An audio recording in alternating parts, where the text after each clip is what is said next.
ನಮಸ್ಕಾರ, ಶುಭ ಸಂಜೆ. ಸಂಕಲ್ಪ ಸಿದ್ಧಿ ವಿಶೇಷ ಕಾರ್ಯಕ್ರಮಕ್ಕೆ ತಮ್ಮೆಲ್ಲರಿಗೂ ಆತ್ಮೀಯ ಸ್ವಾಗತ ಹೇಳ್ತಾ ಇರೋದು ನಾನು ಅನುಷಾ. ಇನ್ನು ನೀವು ಕೂಡ ಅಕ್ಷಯ ವೃಕ್ಷವನ್ನು ಬರ್ಮಾಡ್ಕೊಳ್ಬೇಕು ಅಂತಂದರೆ ಸ್ಕ್ರೀನ್ ಮೇಲೆ ನಿಮಗೆ ಸಂಖ್ಯೆಗಳು ಬರ್ತಾ ಇದೆ. ಕರೆ ಮಾಡಿ ಇದ್ರ ಬಗ್ಗೆ ನೀವು ಹೆಚ್ಚಿನ ಮಾಹಿತಿಯನ್ನು ಪಡ್ಕೊಳ್ಬಹುದು.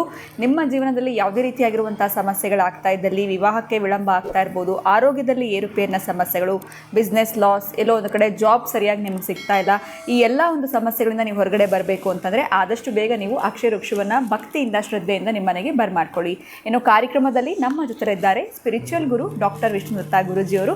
ಗುರುಗಳನ್ನ ಕಾರ್ಯಕ್ರಮಕ್ಕೆ ಬರ್ಮಾಡ್ಕೊಳ್ಳೋಣ. ನಮಸ್ತೆ ಗುರುಗಳೇ, ಕಾರ್ಯಕ್ರಮಕ್ಕೆ ಆತ್ಮೀಯ ಸ್ವಾಗತ. ಗುರುಗಳ ಇವತ್ತಿನ ಪ್ರಶ್ನೆ ಏನು ಅಂತಂದರೆ, ಈ ಮನೆ ಮುಂದೆ ಎಕ್ಕದ ಹೂವು ಇರಬೇಕು ಅಂತ ಹೇಳ್ತಾರೆ, ಅಥವಾ ಎಕ್ಕದ ಹೂವದ ಬೇರಿನಿಂದ ಸಾಕಷ್ಟು ಪೂಜೆಗಳು ಮಾಡಬೇಕು ಅಂತ ಹೇಳ್ತಾರೆ. ಇದ್ರ ಬಗ್ಗೆ ಅಷ್ಟೊಂದು ಮಾಹಿತಿ ಇಲ್ಲ. ಈ ಎಕ್ಕದ ಹೂವದ ಮಹತ್ವ ಏನು, ಎಲ್ಲಿ ನಾವು ಇದನ್ನು ಬಳಸಬೇಕಾಗತ್ತೆ, ಇದ್ರ ಬಗ್ಗೆ ತಿಳಿಸ್ಕೊಡಿ ಗುರುಗಳೇ. ಓಂ ವಿಶ್ವಸ್ಮೈ ನಮಃ. ಪ್ರೀತಿಯ ಬಂಧುಗಳೇ, ಒಳ್ಳೆ ಪ್ರಶ್ನೆ ಹಿಡ್ಕೊಂಡ್ಬಂದಿದ್ದೀರಿ ಇವತ್ತು. ಅದನ್ನು ಶ್ವೇತಾರ್ಕ ಅಂತ ಕರೀತಾರೆ. ಶ್ವೇತಾರ್ಕ ಬಿಳಿ ಎಕ್ಕದ ಪುಷ್ಪ, ಎಲೆ, ಕಾಂಡ, ಬೇರು, ಅದರ ಹಾಲು ಎಲ್ಲವೂ ಉಪಯೋಗವೇ. ಬಹಳ ಬಹಳ ಉಪಯೋಗ, ಅದ್ಭುತವಾಗಿರುವಂಥದ್ದು.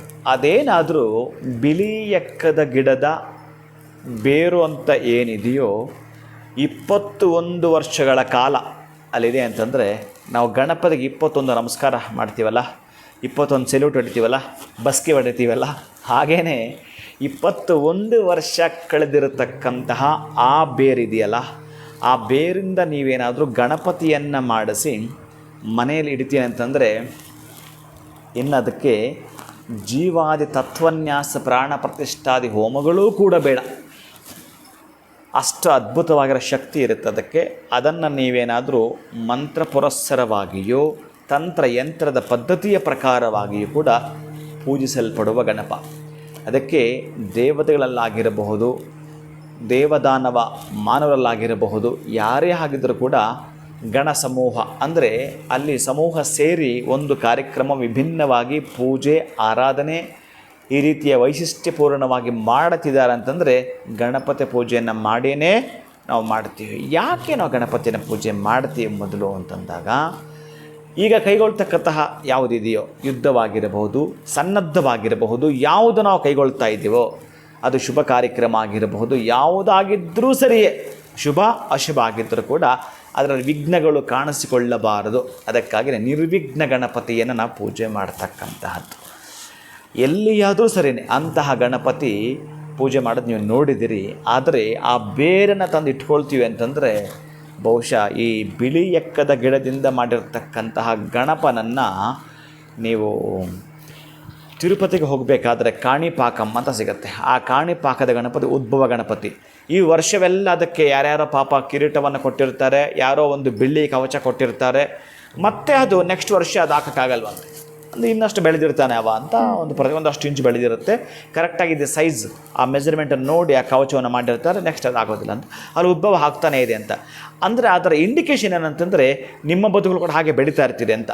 ಹಾಗೆ ಬೆಳೆಯುವಂಥದ್ದು ಯಾವ ಯಾವ ಸಂದರ್ಭಗಳಲ್ಲಿ, ಯಾವ ಯಾವ ಕೆಲಸಗಳಲ್ಲಿ ನಿಮ್ಮ ಕೆಲಸಗಳು ಕುಂಠಿತವಾಗಿದ್ದಾವೋ ಅಂತಹ ಕುಂಠಿತವಾಗಿರತಕ್ಕಂತಹ ಕೆಲಸಗಳಿಗೆ ಈ ಗಣಪನೇ ಸರ್ವಶ್ರೇಷ್ಠ. ಆ ಬಿಳಿ ಎಕ್ಕದ ಗಿಡದಿಂದ ಮಾಡಿರ್ತಕ್ಕಂಥ ಗಣಪತಿನ ತಂದು ನಾವು ಪೂಜೆ ಮಾಡ್ತೀವಿ. ವೇದವ್ಯಾಸ ವಿರಚಿತ ಸಾಮಗಾನ ಶುಶ್ರುತಿ ಸಕಲ ವಿದ್ಯಾ ಗಣಪತಿ ಪ್ರಥಮ ಪೂಜೆಗೆ ಅಧಿಪತಿ. ಅಂತಹ ವಿಘ್ನ ನಿವಾರಕ ವಿನಾಯಕನನ್ನು ಪೂಜಿಸ್ತಕ್ಕಂತಹ ಪದ್ಧತಿ ಅದು ತಾಂತ್ರಿಕದಲ್ಲಿ ಬಹಳಷ್ಟು ಚೆನ್ನಾಗಿ ಅದನ್ನು ಬಳಸ್ತಾರೆ. ಇನ್ನು ಅದರಲ್ಲಿ ಅದೇ ಒಂದು ಗಿಡದಲ್ಲಿ ಅದು ಹೂವು ಬಿಡುತ್ತಲ್ಲ, ಅದಕ್ಕೆ ಮುನ್ನ ಒಂದು ಬತ್ತಿ ಬರುತ್ತೆ, ಕೇಳಿದ್ದೀರ ಅದರದ್ದು? ಆ ಬತ್ತಿ ಏನಾದರೂ ನೀವು ಕರೆಕ್ಟಾಗಿ ದೀಪಕ್ಕೆ, ತುಪ್ಪದ ದೀಪಕ್ಕೆ ಬಳಸಿರಂತಂದರೆ ಶತ್ರು ಅತ್ಯಂತ ಶೀಘ್ರಕಾರಿಯ ದಮನ. ಆ ಬತ್ತಿಯನ್ನು ಮಾಡುತ್ತಾ ಕರೆಕ್ಟಾಗಿ ಒಂದು ಶತ್ರುವಿಗೆ ಒಂದು ಬತ್ತಿ, ಆ ರೀತಿ ಎಷ್ಟು ಶತ್ರು ಅಷ್ಟು ಶತ್ರುಗೆ ಸಂಬಂಧಪಟ್ಟ ಬತ್ತಿಯನ್ನು ಹಿಡಿತಕ್ಕಂತಹದ್ದು ಅದು ಗೋಮಯ ಅಂತ ಹೇಳ್ತಾನೆ. ಗೋಮಯದ ಮೇಲೆ ಆ ಮೃಣ್ಮಯ ಅಂತ ಹೇಳ್ತಾನೆ, ಮಣ್ಣಿನ ಹಣತೆಯನ್ನು ಇಟ್ಟು ಇಲ್ಲಿ ಸ್ವಲ್ಪ ತಾಂತ್ರಿಕ ಹೇಳ್ತಾನೆ. ಇಲ್ಲಿ ಮಾತ್ರ ನಾನು ಯಾವತ್ತೂ 3-4 ಎಣ್ಣೆ ಸಜೆಸ್ಟೇ ಮಾಡಲ್ಲ, ಇಲ್ಲಿ ಬಳಸಬೇಕಾಗತ್ತೆ. ಆ 3 ಥರದ ಎಣ್ಣೆಯನ್ನು ಹೇಳ್ತಾನೆ. ಅಂತಹ ಎಣ್ಣೆಯನ್ನು ಬಳಸ್ತಕ್ಕಂಥದ್ದು. ಯಾವಾಗ ಈ ವಿಶೇಷವಾಗಿರ್ತಕ್ಕಂಥದ್ದು ಔಡಲದ ಎಣ್ಣೆ ಕೂಡ ಅಲ್ಲಿ ಹೇಳ್ತಾನೆ, ಇಲ್ಲ ತೆಂಗಿನಕಾಯಿದು ಕೂಡ ಹೇಳ್ತಾನೆ, ಕರಂಜೋಲ ಕೂಡ ಹೇಳ್ತಾನೆ. ಈ ಮೂರನ್ನು ಹಾಕಿ ನೀವೇನಾದರೂ ಆ ಬತ್ತಿಯನ್ನು ಕರೆಕ್ಟಾಗಿ ಶತ್ರುಗಳಿರ್ತಕ್ಕಂತಹ ಮನೆ ಡೈರೆಕ್ಷನ್ ಕಡೆ ಆ ದೀಪವನ್ನು ತಿರುಗಿಸ್ತೀರಾ ಅಂತಂದರೆ ಅತ್ಯಂತ ದಮನಕಾರಿ ಕೆಲಸವನ್ನು ಮಾಡುತ್ತೆ ನೀವು ಆ ಬಿಳಿ ಎಕ್ಕದ ಗಿಡದ ಕೆಳಗಡೆ ಮಾಡಿದ್ರೆ. ಇನ್ನು ಮಕ್ಕಳ ವಿದ್ಯಾಭ್ಯಾಸಕ್ಕೂ ಪ್ಲಸ್ ಮದುವೆಗೂ ಆಮೇಲೆ ನಮಗಾಗಿರ್ತಕ್ಕ ಎಲ್ಲ ಕೆಲಸ ಕೂಡ ಸೂರ್ಯ ಉದಯ ಆಗಲಿಕ್ಕೂ ನೀವೇನಾದರೂ ಅಲ್ಲಿ ರಂಗವಲ್ಲಿ ಅಂದರೆ ಸೂರ್ಯನ ರಥಕ್ಕೆ ಸಂಬಂಧಪಡ್ತಕ್ಕಂಥದ್ದು 7 ಕುದುರೆಗಳು 1 ಚಕ್ರ, ಅವನ ರಥಕ್ಕಿರೋದು ಒಂದೇ ಚಕ್ರ, ಅಂಥ 1 ಚಕ್ರದ 7 ಕುದುರೆಗಳ ರಂಗೋಲಿಯನ್ನು ಬಿಡಿಸ್ಲಿಕ್ಕೆ ಬರುತ್ತೆ ಅಂತಂದರೆ ಅಲ್ಲಿ ಬಿಡಿಸಿಬಿಟ್ಟು 2 ದೀಪ ಇಟ್ಟು ಬರ್ತೀನಿ ಅಂತಂದರೆ 2 ದೀಪ ಇಟ್ಟು ಬರ್ತೀನಿ ಅಂತಂದರೆ ದಿಗ್ವಿಜಯೀ ಭವ. ಯಾವುದೋ ಪ್ರಯತ್ನ ಪಟ್ಟು ಕೆಲಸ ಆಗಲಿಲ್ಲ, ಅಲ್ಲಿ ಕೆಲಸ ಆಗುತ್ತೆ. ಇದು ಒಂದೇ ಒಂದು ಭಾನುವಾರ ನೀವು ಬೆಳಗ್ಗೆ ಮಾಡಿದ್ರೆ ಸಾಕು, ಇನ್ನೊಂದು ಭಾನುವಾರದ ಒಳಗಡೆ ಆ ಕೆಲಸ ದಿಗ್ವಿಜಯದ ಪತಾಕೆಯನ್ನು ನೀವು ಮಾಡ್ಕೊಂಡಿರ್ತೀವಿ. ಇನ್ನು ಬೇಕಾದಷ್ಟು ಈ ತರಹದ್ದು ಬಹಳ ಇದ್ದಾವೆ. ಆ ಒಂದು ಬಿಳಿ ಎಕ್ಕದ ಗಿಡದಿಂದ ನಾವು ಮಾಡ್ಕೊಳ್ತಕ್ಕಂಥವು.